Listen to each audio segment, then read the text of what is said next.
आज दर्यापूर मतदारसंघाचे युवा स्वाभिमान पक्षाचे उमेदवार रमेश बुंदिले यांच्या प्रचार करण्यासाठी अमरावतीच्या माजी खासदार व भारतीय जनता पक्षाच्या नेत्या नवनीत राणा हे खल्लार येथे गेले असताना तिथे एक सभा घेण्यात आली आणि सभा संपल्यानंतर जवळपास रात्री 10:20 काही 15 ते 20 लोक विशिष्ट समुदायाचे त्या सभास्थळी पोहोचले आणि त्यांनी नवनीत राणासोबत हुज्जत घालण्याचा प्रयत्न केला. इतकंच नव्हे तर काही लोकांनी नवनीत राणावर थुंकण्याचा प्रयत्न केला, पण ती थुंक नवनीत राणावर न येता त्यांच्या सिक्युरिटी गार्डवर गेला आणि इतक्यातच एका युवकाने उचलून एक खुर्ची नवनीत राणाच्या दिशेनं फेकून मारली, पण ती खुर्ची नवनीत राणाच्या बॉडीगार्डनी थांबवून दिली. त्याच्यानंतर दोन्ही साईडनं कार्यकर्त्यांमध्ये हुज्जतबाजी सुरू झाली आणि हळूहळू हे तणावाची स्थिती तिथे सभास्थळी निर्माण झाली आणि मारपीट व्हायच्या अगोदर पोलीस आणि नवनीत राणाच्या सुरक्षा रक्षकांनी ती पूर्ण स्थिती सांभाळली. त्याच्यानंतर खल्लार सभास्थळी जिथे हे सगळं गोंधळ झाला आहे तिथे तणावाची स्थिती निर्माण झाली आहे.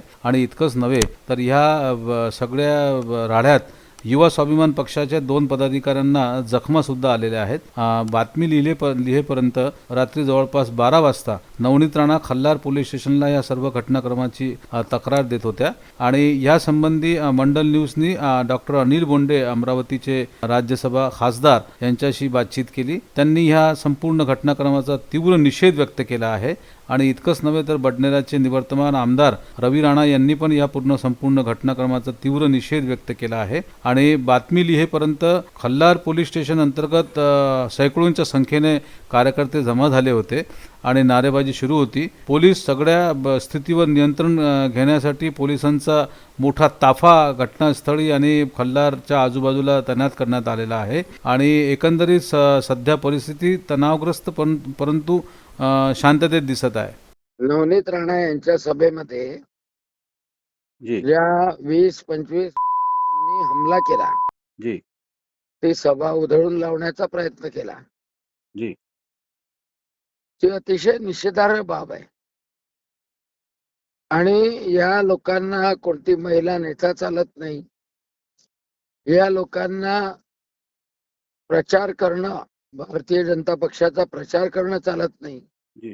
आणि ही गुंडगिरीची हिम्मत या काँग्रेस महाविकास आघाडीच्या मुळं वाढलेली आहे. त्याचं प्रत्यंतर तर नवनीत राणा जेव्हा पराभूत झाल्या तेव्हा राजकमल चौकात दिसलं, तेव्हा चांदूर बाजार मध्ये वासनकर पती पत्नीवर झालेल्या हमल्यामध्ये दिसलं. आणि आता संपूर्णतः असं जर उधळून लावायचं असेल तर या लोकांना कोण माफ करणार आहे? त्याच्यात जखमी झाल्या आहेत का नवनीत राणा? नाही, मला जी माहिती मिळाली एवढी डिटेल माहिती मिळाली नाही, तरी पण संपूर्ण सभा उधळली. भारतीय जनता पक्ष याच्याबद्दल काय भूमिका घेईल? नाही, निश्चितपणे नवनीत राणा ह्या भारतीय जनता पक्षाचे आहेत, माझी खासदार आहे. आणि असं जर कोणत्याही व्यक्तीबद्दल एका आमच्या माता भगिनीबद्दल होत असेल तर अशांना फटकावलं पाहिजे आणि जनता यांना फटके मारणार.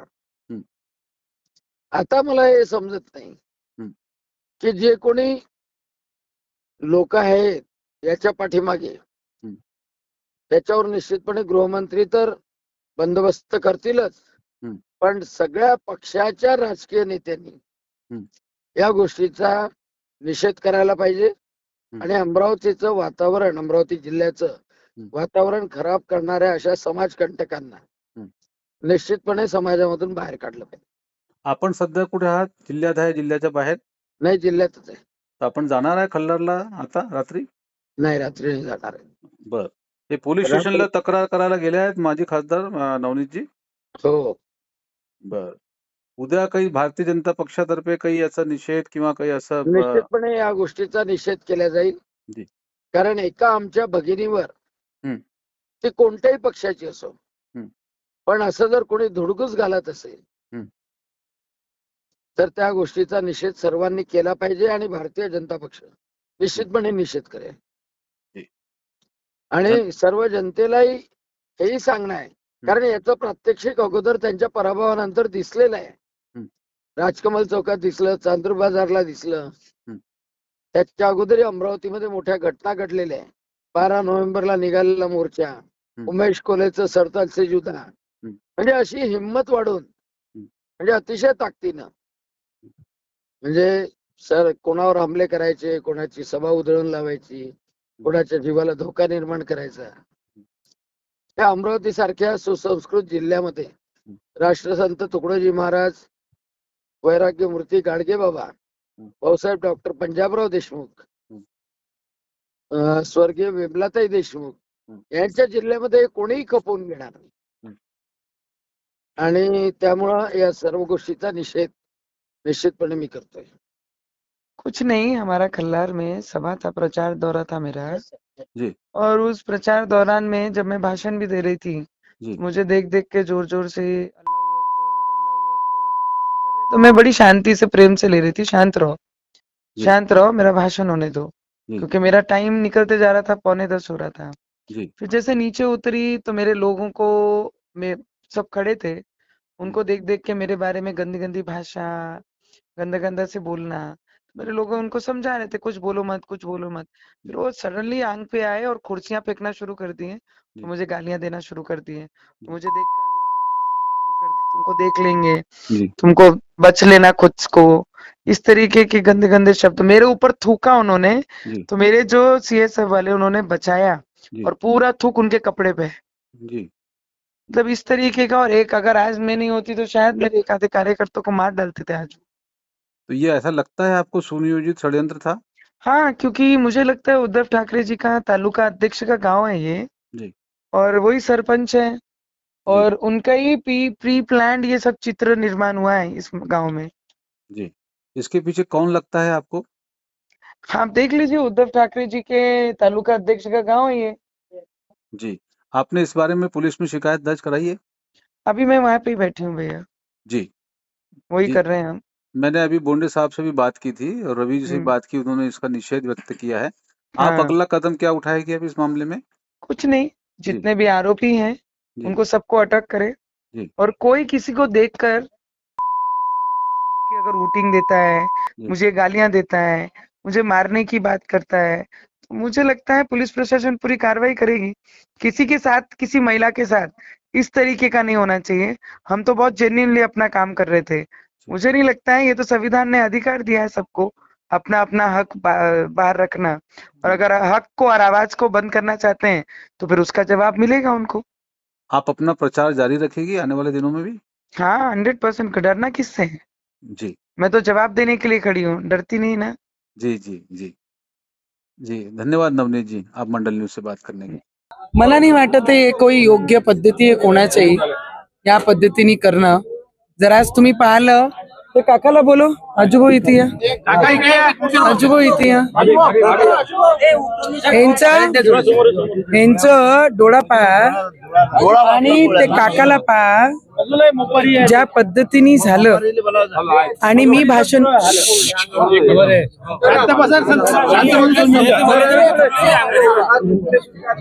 आणि मी भाषण करत असताना हे सगळे त्या बाजूनी उभे होते, ते वेगवेगळे पद्धतीने बोलत होते, टॉन्ट करत होते। यांनी उत्तर दिलं कि कुछ भी मत बोलो भाभी के बारे में, सभा सार्वजनिक सभा है, किसी पे भाभी बोल नहीं रही है, आप इस पे कुछ टॉन्टिंग मत करो, कुछ लेडीज के बारे में बोलो मत, वो हमारी भाभी है बोले और महिला है, काहीच बोलू नका। यांनी एकही ऐकली नाही। मग यांनी त्यांना उत्तर दिला की सभा होने दो, फिर आपण बात करेंगे। त्यांना उचलून, सभा जशी झाली त्यांना उचलून पहिले खुर्च्या मारणं सुरू केल्या। यांना मारलं, ते काकाचा पाय पूर्ण गेलाय, त्या काकाला पहा। मला असं वाटते की इलेक्शन जेव्हा येतात या पद्धतीने जर कोणी केलं, आम्हालाही उत्तर चांगल्या पद्धतीने देणं येते, पण आम्ही ज्या मार्गावर चाललो आहे आम्हाला अशी पद्धतीचं कोणतंही हिंसा करणं आमच्या स्वभावात नाही, आमचा धर्मही नाही शिकवत, आमचा स्वभावही नाही आणि आमचा पक्षही आम्हाला शिकवत नाही। तर याचा उत्तर जेही आहे, सगळे व्हिडिओ तुमच्याकडेही आहे, आमच्याकडेही आहे, आम्ही पोलिसला देऊ आणि कडक कारवाई करायला लावीन मी।